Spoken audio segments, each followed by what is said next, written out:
How y'all doing this morning? Hope y'all having a blessed morning. So we have a beautiful rainy day here in Little Rock, Arkansas, and I am going to be pickling up a little bit of my harvest. I really didn't get enough to do any canning. I have a little bitty patio balcony, and I love to grow things. I do like to can, but I cannot do it with the amount of vegetables that I'm able to produce on my little patio balcony. So what I got here is jalapenos, and I'm very happy with them. I have reserved some of them for stuffing. I got ghost peppers and the Thai chili peppers. I'm happy with those. I got a lot of those, and these dry very easily. So I'm going to be drying some of them. And so I'm going to pickle some of them up, and I got some stuff here in this pan already.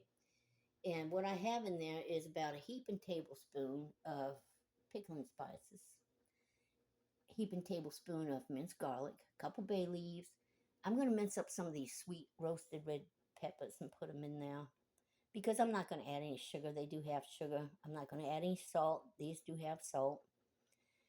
If you're going to add salt, I suggest that you do not use iodized salt because it seems to oxidize the vegetables. I've seen it turn onions a greenish tint. So definitely, if you're going to use salt, you might want to use a kosher pickling salt or a Himalayan pink sea salt. I'm going to be using a white vinegar, probably a cup and a half of that to a cup and a half of water. If you want it on the sweeter side, you know, add you a sugar substitute maybe.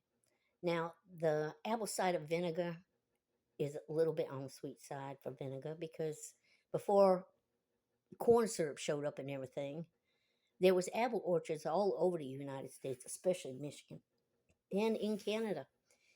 And apples were used as a sugar substitute and everything. And then all of a sudden they switched over to corn syrup, which is basically Karo syrup. Karo syrup was hardly bought for anything, uh, except for maybe a pecan pie. I've made pecan pies and used Karo syrup in it. So the apple cider vinegar would be a little bit on the sweeter side. And I have some black pepper going in here. And so I'm going to add my vinegar and water and some of them diced up roasted red bell peppers, which they're sweet. I like that brand. Actually, I am pleasantly surprised. There are a few things that Great Value has that are really good. Sometimes you can get roasted red bell peppers that are on the bitter side, and these aren't. They're truly sweet. So I'm going to get that going in here and mince up my peppers. And after that, I'll be packing them into a jar. And then I'll probably leave them in the fridge for well, you should leave them for a week, but I doubt they're going to last that long because they're really good on sandwiches. You pick up a frozen pizza, want to doctor it up if you like something spicy, or add it to a pan with some olive oil and fry it up. It goes great on a hamburger. So I'm going to be mincing these up now. All right, so I have sliced up my jalapenos and I have minced up.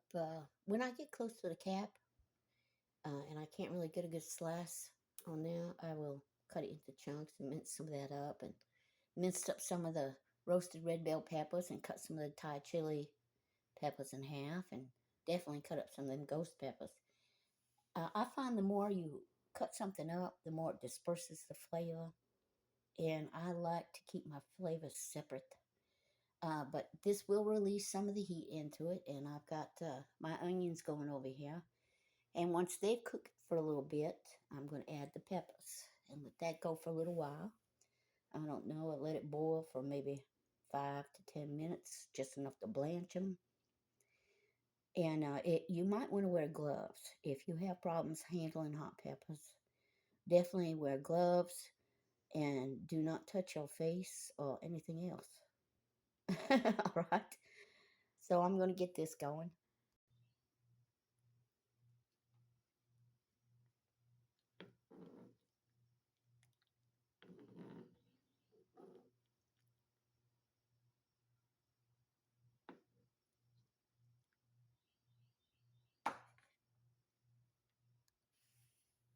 So I turned up the heat and let it come to a rolling boil. Added my stuff. Let it go for about a minute. I love it when that happens. Then turn it down to medium heat. Cooked it for about 5 minutes. Let a low simmer. And I'm going to let it sit in this hot water a little bit before I transfer it over to my jar.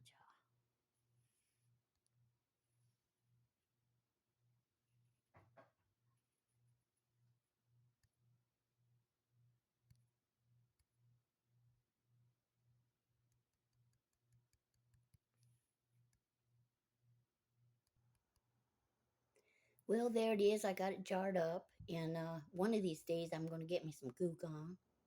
If you ain't never heard of it, it'll take a label off of something in a heartbeat. I wasn't able to get all the label off there, and it didn't come off in the dishwasher, which gets good and hot. But this is a classical spaghetti jar, and they are actual mason jars. And they have, I don't know if you see that, measurements right on it. So I always keep these jars.